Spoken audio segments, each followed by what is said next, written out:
Sorry. No, you're good. That's fine. Whatever it helps. So I gather all my supplies.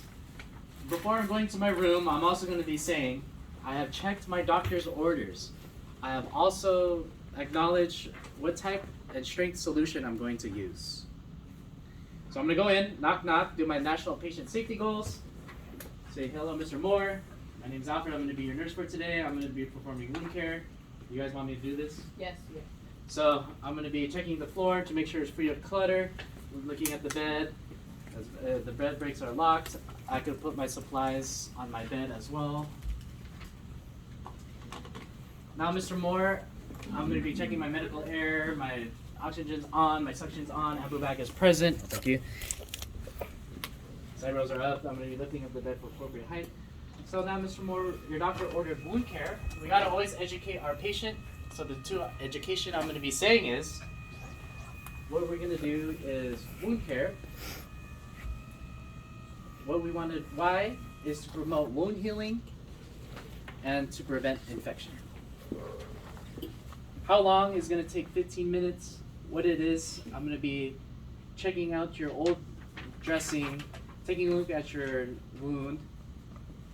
Then I'm going to be irrigating your wound, then applying sterile technique and packing your wound. Do you have any questions? Patient has no questions. I ask him what's his name, his date of birth, and allergies. Benjamin Moore, allergies to Demerol. Before I begin my wound care, I'm also be asking, hey, I'm gonna wash my hands first. Okay. I'm gonna be asking, hey, Mr. Moore, are you in any pain?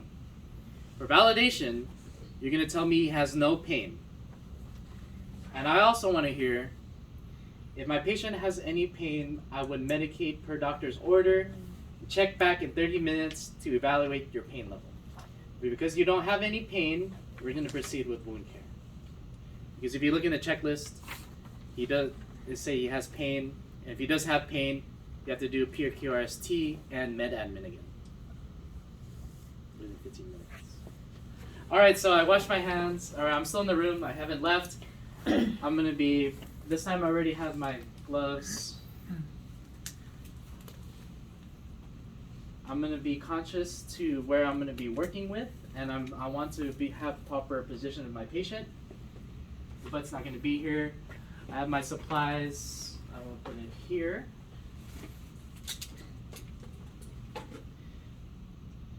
With my curtain already closed, I'm going to put back the linen. Tuck it underneath the back so I have more area to work with. Now, Mr. Moore, we're going to be turning to your side. That way I can take a look at your bottom. By then, he's already going to be turned for you guys in validation.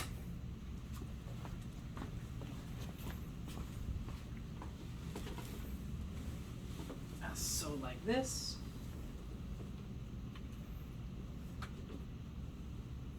So every mannequin will be like this. Every butt will be like this as well. Then I'm preparing my stuff. So I have my chucks. I'm going to put it here because as I'm cleaning and irrigating, all my water is going to be here, right, on my chucks. You could also be moving the patient's pillow to the side, because you could use any area as your working area, right? For your sterile technique. You can move your bed. You could bring this down as well. This is good.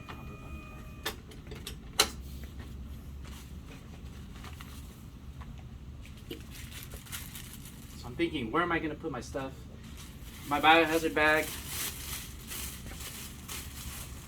I'm going to put the contents here.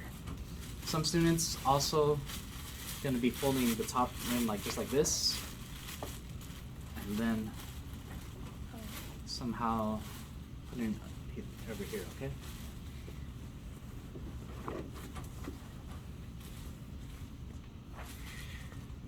Now, if you put your biohazard bag here, we're going to dock some points because That bag is nasty, right? You don't want it over here.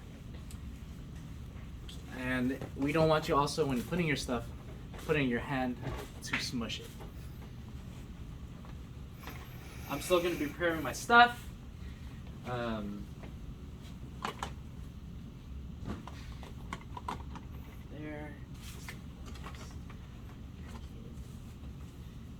Here. So now I'm going to do my assessments of my top dressing. I'm going to take this off. I'm going to take off my old dressing too. I'm taking a look at coca. So the color of my drainage is serosanguinous. The odor is malodorous. The consistency is thin and the amount is moderate.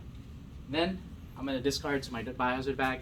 I'm going to keep this because on my wound care kit, there's none here, okay? So disregard it. Just pretend it's in here.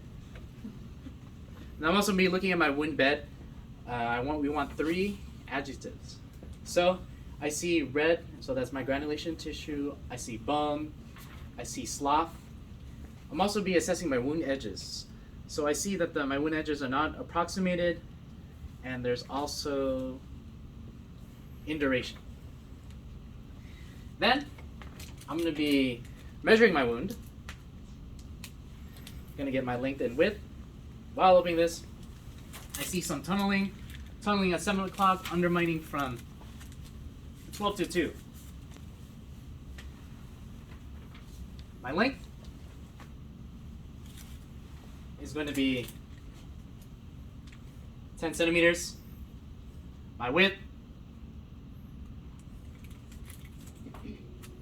pressing against my ruler, 8.5 centimeters.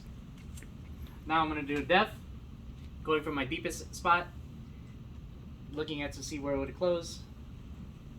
Approximately I get 3.5 centimeters. Toss this away, I'm done.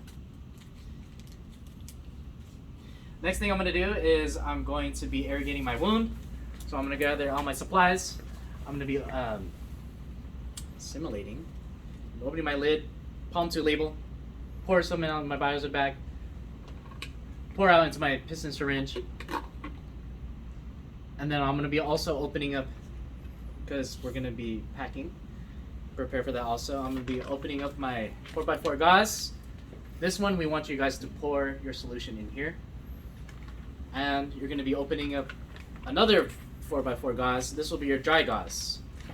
Why? In just a minute. We'll be, I'm going to be pulling out my fluid. Now with my dry gauze, I'm going to start irrigating my wound. I'm going to go from my least contaminated to my most contaminated. Usually the most contaminated, depending on your wound, I see some eschar and stuff. So I think it's from like my middle up. So I'm going to go in a sweep-like motion. I'm going to stop until my fluid is clear. While doing so, I have my dry gauze and I'm catching my debris, like so. So just remember, you're doing this until the fluid is clear. Clinically, this could last forever. So after I'm done, I don't need this anymore. You can toss it, toss this. I'm gonna get my another gauze. I'm going to pat dry my edges. Pat dry my edges. After that, I'm done. Now I'm gonna moving on to my sterile technique, whereas I'm gonna be discarding my chucks, discard my gloves, wash my hands for 20 seconds per CDC guidelines. Then this is where I'm gonna be also thinking, all right, where's my best spot for my sterile field? I already have my butt here. I don't want to cross over. I want to be careful about my edges. So I have my wet gauze. I'm gonna put it here, like this.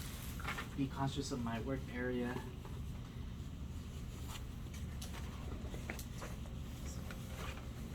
I'm preparing my kit.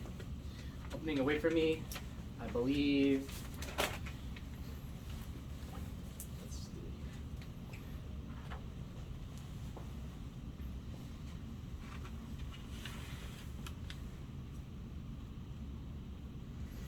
So this is already going to be in here. I just want to get this.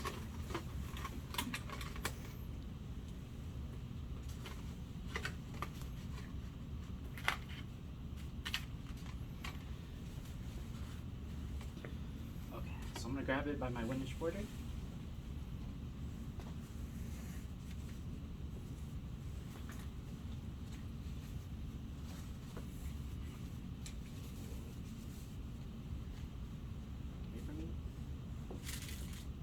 If underneath, that's fine, as long as nothing's on top.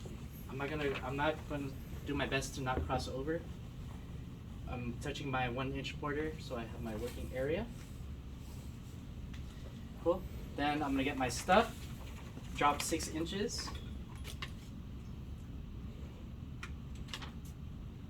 Okay, so I failed because this touched the 1 inch. Oh. Now class, you have one freebie. The condition is you have to acknowledge you broke sterile field. So I would say, I broke sterile field, I would start over and do it again. And then you're probably just like, proceed. So I'm gonna fix it. Boom. This I could toss. Now my sterile gloves is here. Set up my sterile gloves. Opening the top, bottom, and away.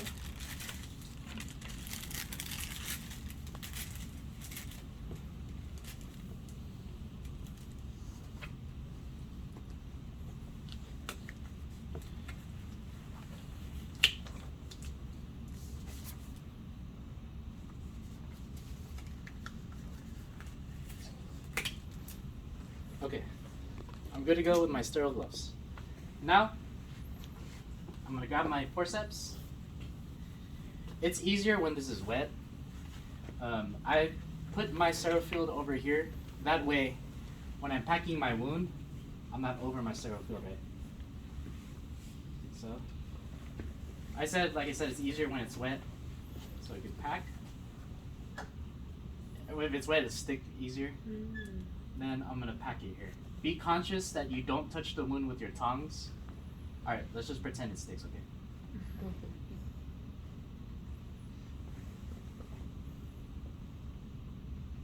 We are gonna be saving this gauze in practice. This is recycled, so don't discard everything. You can still use wet gauze. Now we want you to hear you guys said, I'm gonna be packing until it's completely packed. Usually 2 or 3 is good enough. So as you guys are here, practice packing too, okay? After I'm done, you toss away. If I'm not using this sterile field, I could already move this or toss it forward, or just move it around. I'm gonna use that. Then I'm gonna get my abdominal pad. One key thing to remember is you want it from the blue touching the sky. Also helps knowing which position you're going to be. If I lay it this way, you have a high chance of BM going into your wound. You're going to start over. What I like on our coccyx wound is have it side by side like this. Here. At the same time, you want to get that stick. You also want to practice tape. Okay, there's not enough in this kit. The taping is also a skill too. You want to make sure you tape from all edges, like so, like this, right here. Once you apply this top gauze, you don't have to worry about sterility. So that's one thing big. Afterwards, when you apply the tape side by side, you get another piece of tape. You're gonna simulate. You get your pen. Again, simulate. No pens by the mannequins. You write your initial date, and you're gonna be putting it on your wound, on your dressing. All right, Mr. Moore, thank you. That concludes our wound dressing. I'm gonna be cleaning up my stuff.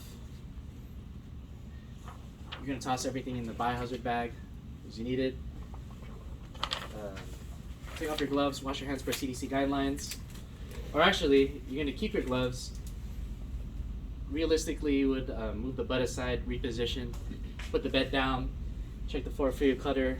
Collet is on. Collet is here. Bed breaks on. 2 side rolls are on. Get your blankets, cover them.